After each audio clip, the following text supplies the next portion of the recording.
Hello there, here's our Strat. Not getting a refret this time.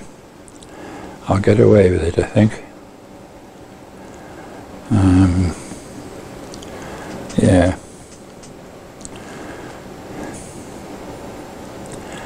I'll try and get the camera so that it gets all the you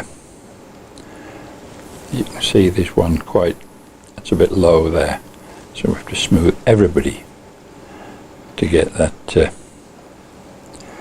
I'm doing this handheld for once. There we go, let's get in a little bit closer. Focus, you little monster, focus. Come on, focus. You can do it when you try it. Nope, doesn't want to. There we are. So, I can just get the light reflecting off it. The light here. That's better, I think. You can see we've already taken it down a bit. It's pretty well gone off the first fret. Depends how the light comes, it looks worse than it is. That's still got a ding in it. That's got a couple. That one's down normally, that's got a couple. That's got one. That's got a low spot. That's coming nicely. Whoop. It's got a couple of low spots. That's got the big low spot here. There we are. I must look through the viewfinder. That's got a low spot. Now we get the light reflecting. You can see it. So I'll put you back on the tripod. Cut me off at the knees and call me a tripod. Yes. Right. Hang on one moment. There we are. That didn't hurt much, did it? So what I'm going to do now is just wipe the worst of the dust off. There we go. And remark it.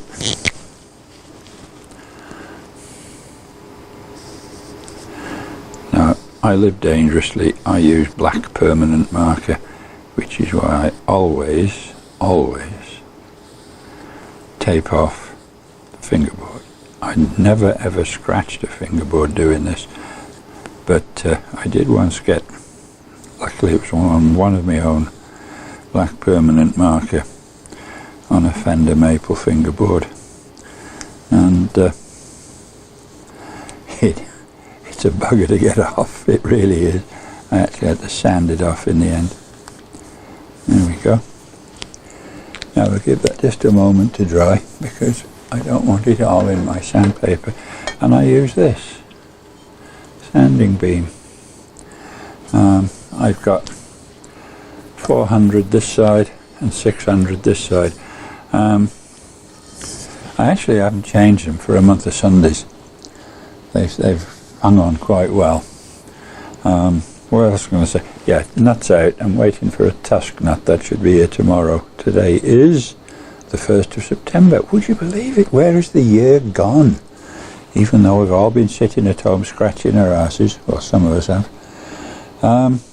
So, I'm at the stage now where I've got to file a lot off. Well, not a lot, but file all of them down just to get a couple of bits and pieces.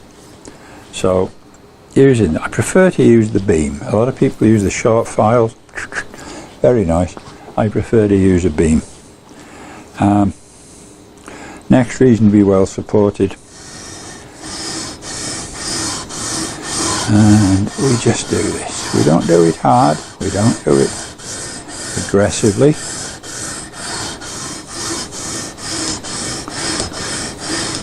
Right. Now, where are we? This is low, that one's a little bit low, and this one here, got the right side on this. It's hard to tell sometimes, they're that old, these things. I really must get new strips for it. You don't press hard really, you just let the weight of the beam do it. I don't know if it's possible to see from where you are.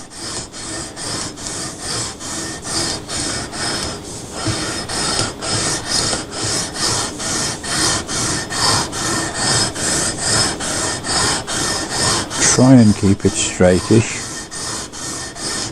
and helps to have some form of vice, to be honest. Let me just roll the ends over. So one could do it like this. You keep it straighter that way, it doesn't do this. And just go back and forth across the neck.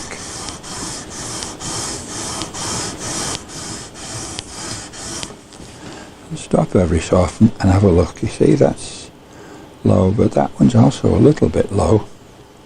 So when you fret that, it may or may not touch that. But yes. And you can always do that. There is actually almost a visible gap which goes away there. You haven't got to clamp it in the vise. Oh, I don't know.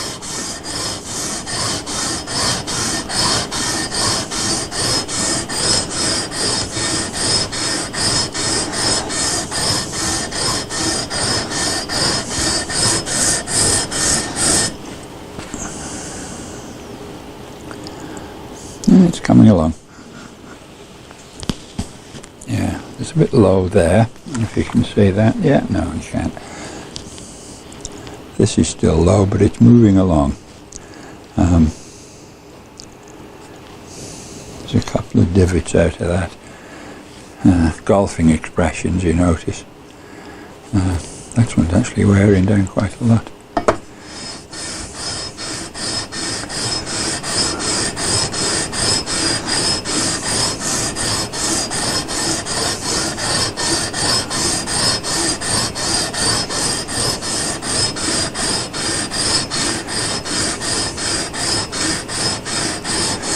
This is done, I'll take the sticky tape off and we can crown them. How is it doing? It's not. Let's turn it over and use the harsh side again. Where are we? Yeah, that one.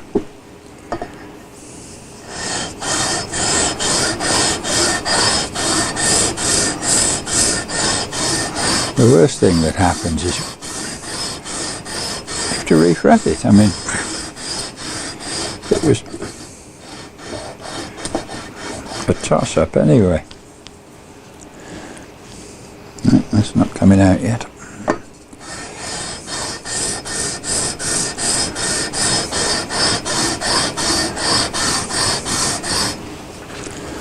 There's a little tiny half fret ding that's out. There's a couple here in the 5th. 6th is pretty well okay. 7th still got this. Yeah, keep going. It's very tempting just to do the end of the frets that's worn, which is on the high strings. But you really have to try and do it evenly to get it relatively, if you're going to start bending strings.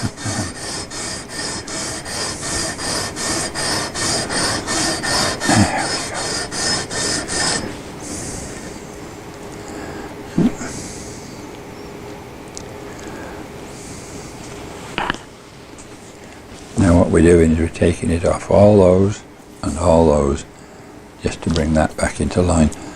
I suppose I could lift it a little and glue it, but I don't like the sound of that much.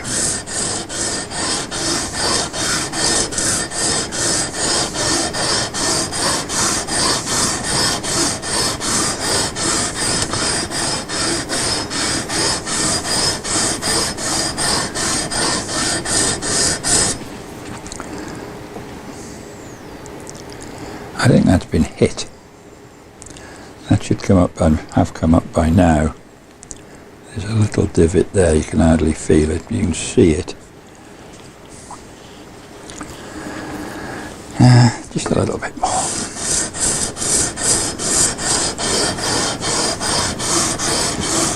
if we take much more off it, then it's out with the fret wire and the glue and the hammer.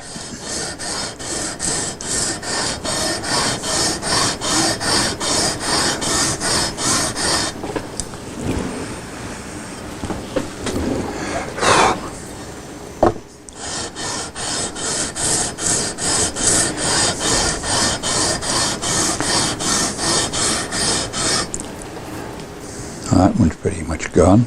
That one has, that one has, that one has, and this is starting to move over. I think that's been hit. It really must have been. Somebody gave it a clout or dropped it. Everybody else is good now. A couple of little tiny divots in this. Now polish out. Ah dear.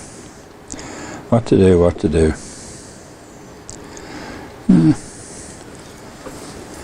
It's actually starting to show signs of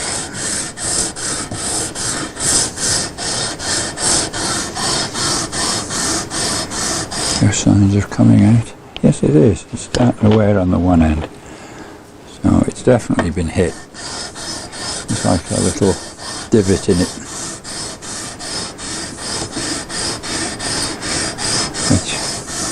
You really can't do it with a short file. People do, and they do it successfully, blah blah blah. But if you do it with a short fret file, and then they say, well, you know, if you do one bit too much, you can just take it out on the truss rod. No, no, you can't. This is, whoops, adding to the relicking a little bit now.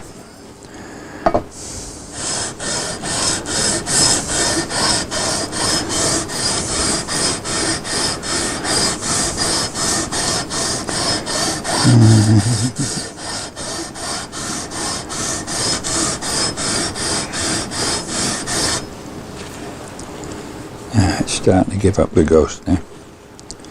That one, I'm wearing all these down to get these in the middle. And no, the neck isn't hollowed out.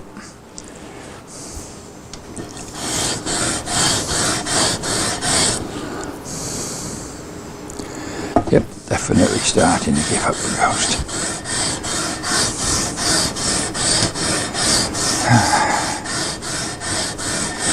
You gotta love guitar players, haven't you? It's definitely going now. Just a little bit.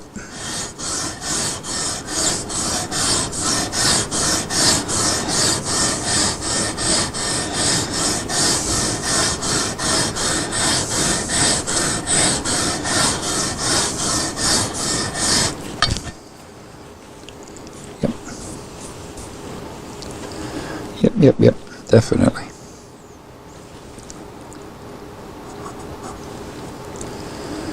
Definitely, just a little bit more. Famous last words, that, isn't it? Just a little bit more. Just a little bit more. Right, come on, you.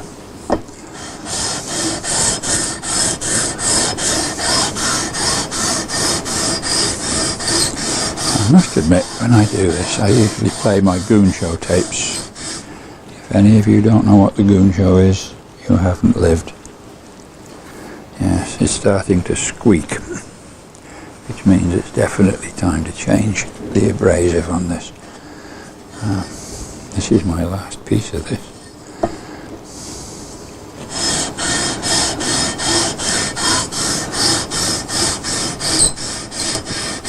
Can you hear it squeak? Hey!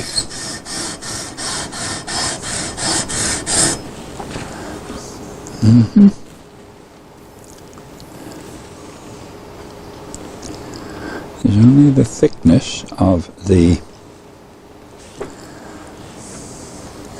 pen left.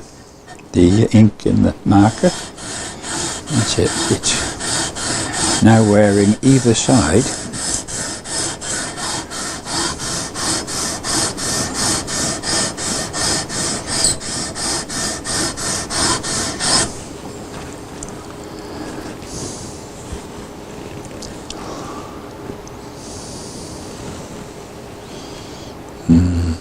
I think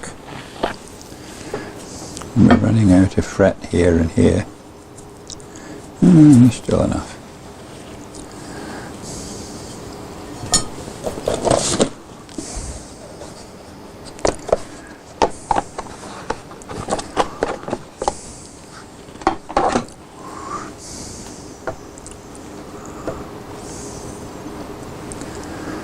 Oh, we've got 25 thou. Add about 2 layers of this sticky tape. It's got to be about 30 thou. Yeah, that's more than enough. But I have to be a little bit careful. I will be refretting it in my own time, as it were.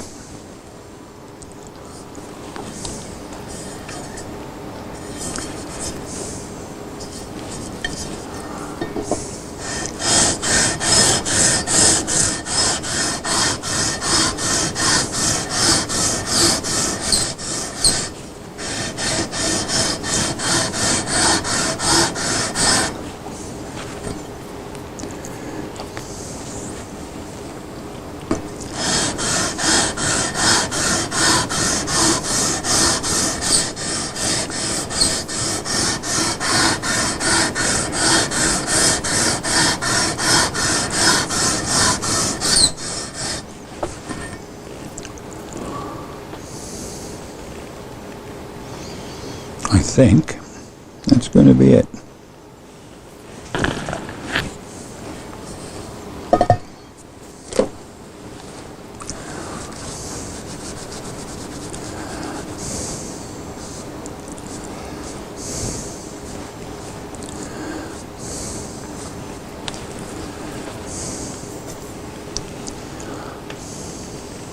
Yeah, I think that'll have to be that.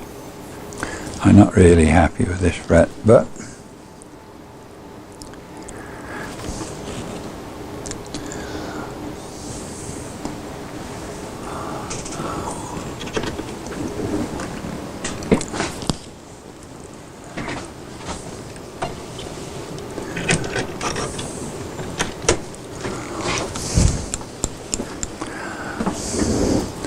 I think with the miracle of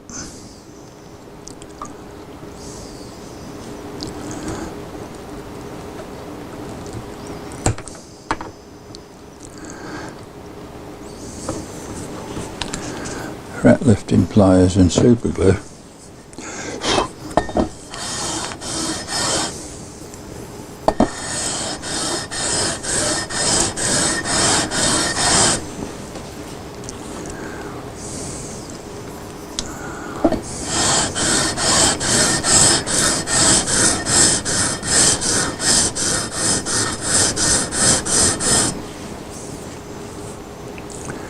yep, that will do it.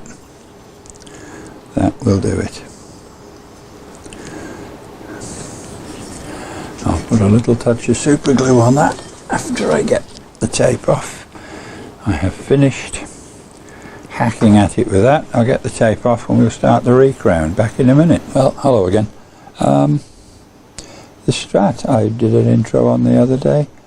I've got some of the parts in. The nut finally came in. I don't know what it is about me and Amazon with nuts. Every time I order a nut, it takes forever. You saw me leveling the frets. I've since crowned them. Little crowning doodah here. Can we get this thing to focus? Oh, come on. There we go. That's the only one I have. It does them all, whether they're large or small.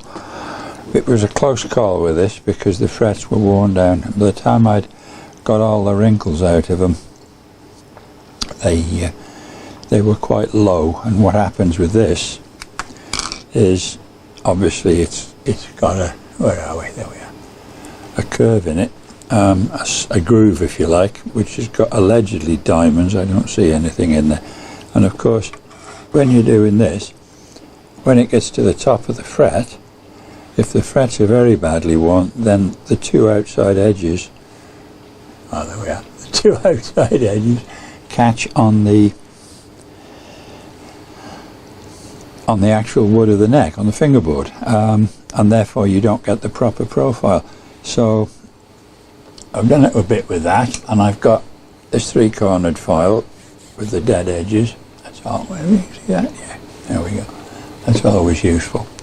And what I'm doing now is polishing the frets. We've got to that stage. So what I use to polish is, where are we going with that one? I've got a little bit of travelling masking tape here, and you put it on the edge of the fret, like so. This will be the last one with this. I actually started down that end of the neck, and I thought, there we are, that end. And I thought, well, silly, because I'll be working over myself, so I'll start at this end and work down. Yeah. Anyway, so what I do is, I've got a bit of 1000 grit here, and just protecting. I mean, this neck's pretty beaten up, so just a little bit of protection on the neck. Just a gentle rub with the 1000. And take off all the scratches and the rough edges from forming the crown properly. And have a look. I'm going to get my light. There we are. Everybody can see, including me. A bit of a dink there.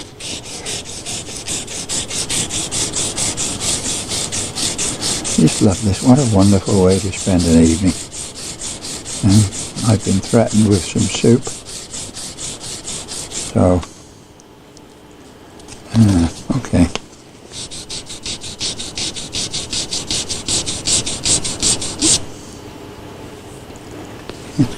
Yeah, that's gone. Right, 1000 doesn't wear much away. Now, for the actual polishing, Solvol metal polish. Used to be called Solvol Autosol. Well, it's still called Autosol, but the Solvol seems to have gone. And let's rub this fairly firmly.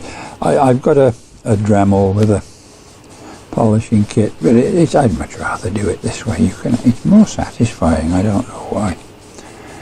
There we go. I'm not going to show you all this, just one or two. And they polish up pretty quick. I think it's time that we retired these two pieces, and oh boy, you can see your face in those. Where are we? Here we go. And you can never find anything when you want it, can you? There we are.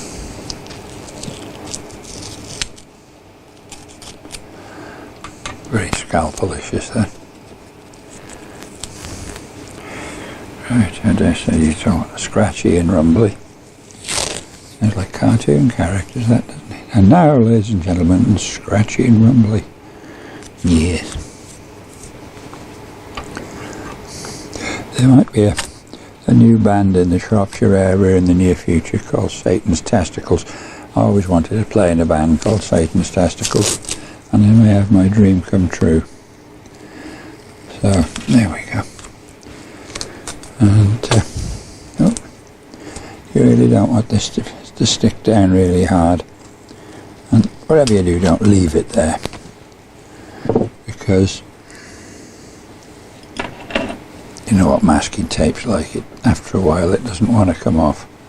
So, right, so, next job, 1000 grit. Make sure I got the right one. Oh, scratchy, scratchy, scratchy, scratchy.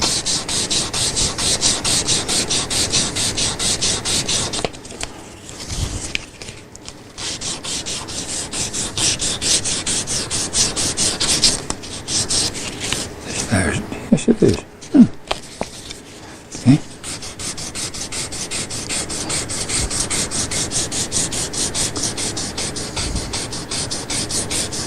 And what it is the new masking tape. And put it all off. Nice. nice, nice, nice. It's always good. You don't need to put a new application of chrome polish on.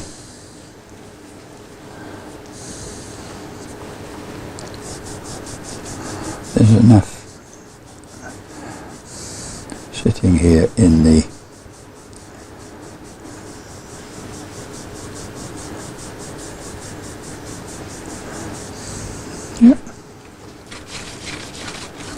there's enough sitting there. Yeah, oh, it's better, it's okay.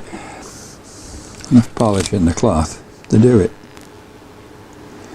And see a guy on YouTube. I like watching other people do this sort of thing on YouTube. You always get, doesn't matter how much you think you know, you always learn something.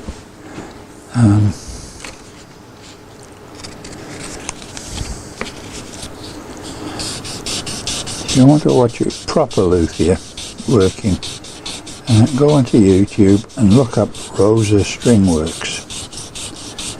Jerry Rosa. He is an artiste with wood.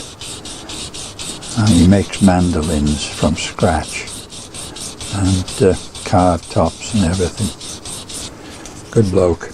I wish I had half his talent with wood. No, quarter. I'd be happy with a quarter.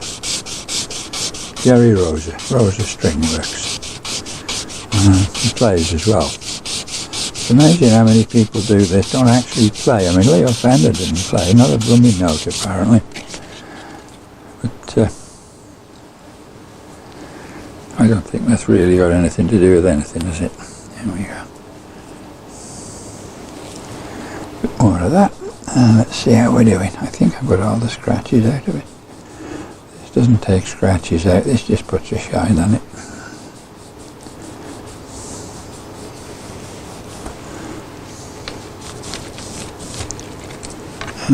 Yep. So that when the owner bends, those long Gilmore type bends, he doesn't get any choking or anything like that. Just gets nice notes where they should be. I think I said what I used, didn't I? Autosol metal polish, Durasol Fabrique, German now. Oh, okay, probably always was. But the company used to be called Solvo, S-O-L-V-O-L.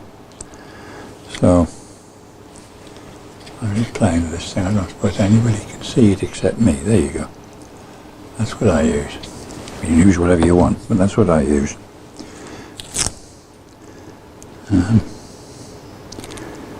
I've got a kit to defog my headlights on the car. They've gone very foggy because of where I park it. The sun's on it, and it's either I have to move or the sun has to move, and I don't think either of us wants to. So,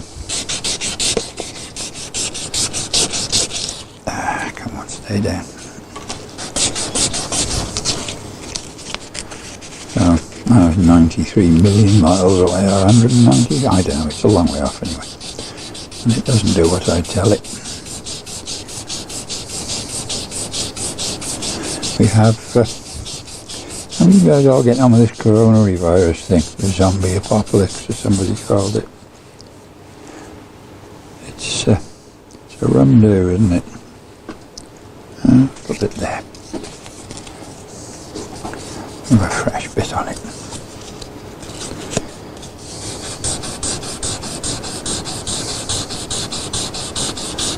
Surprising, sometimes you can hardly see the dink in the fret, but when you play it and you want to put a bend on, there it'll be. And yes, I'm sitting here in my bathrobe. And I'll get excited. I do have my jockeys on.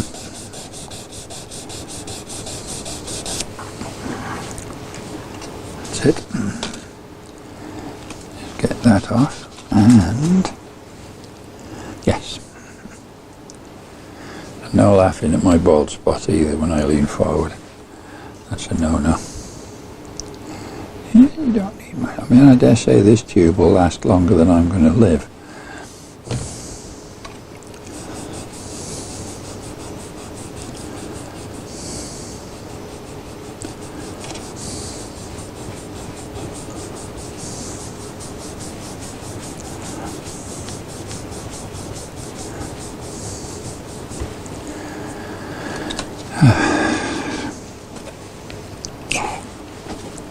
I do like nice shiny frets. It's very satisfying. So, I mean, you could say this was a very tedious, but it's not really. I mean, I've said such a thing in the past myself, you know. You're doing frets, you've got anything between 21 and 24 to do. I think there's 22 on this, I'm never quite sure. There we are. And better. A bit more controllable. I don't want them going onto the frets I've done, you see. Yeah.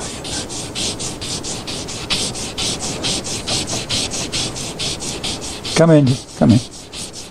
I am live, but thank you. Thank you very much. Right, my soup has appeared. I am going to stop this for a couple of minutes, guzzle my soup, and have a game of solitaire on Windows. Well, I'll see you in a minute. This is the second time I'm doing this because I forgot to switch on my microphone. So I went through the whole spiel and nothing. I'm waiting now. Oh, let's do the first things first. Frets. Frets are... Let me put my light in a different position. There we are. That's better. Frets are now nice and shiny, all levelled. Focus, you nasty little thing. There we are. All nice and shiny and levelled and profiled. I'm going to do a short video on profiling the frets after I've done this. And my theory of profiling badly worn threads. Threads? Yes! Threads. I'm waiting now for the spring. I thought I had some. I don't. I was tempted at one point to cut one of these in half because they're mostly screwed right down anyway. But we'll wait. Oh, there's a new nut. There we go. A nice tusk nut. I've had to make minor alterations to it. But it fits in there, no glue, it's in there nice and tight. That's because the old nut was quite badly worn. There was nothing actually wrong with it, and as I always do, I always return parts I take off a guitar to the customer. So they can see what not just see what I've done, but actually see it done. Make any sense? Makes no sense to me. So that's that. I have put in the new springs, just the 3, no need for 5. He wants to use the trem, and that's about it. The trem needs to be set up when it's strung up, but you can't do it before you do that, and I think that's about the lot. So I have to wait 2 or 3 days for the springs and something else I've ordered. Oh, tremolo arm. I've ordered a plain chrome one. It hasn't got the little tip on, just a rounded end. Look nicer, I think, on the Relic than it would with a tip. I know you've probably got one stuck in his drawer at home, but there you go. It's a really nice little Strat. It's ugly as sin in my book, but it's actually mechanically now. We've got a new jack socket, new springs, done the frets, new nut, spring on this. We'll set this intonation and string height and everything, and the neck relief when I string it up. Which will be another video. So, okay. Thank you for watching, and take care and stay safe.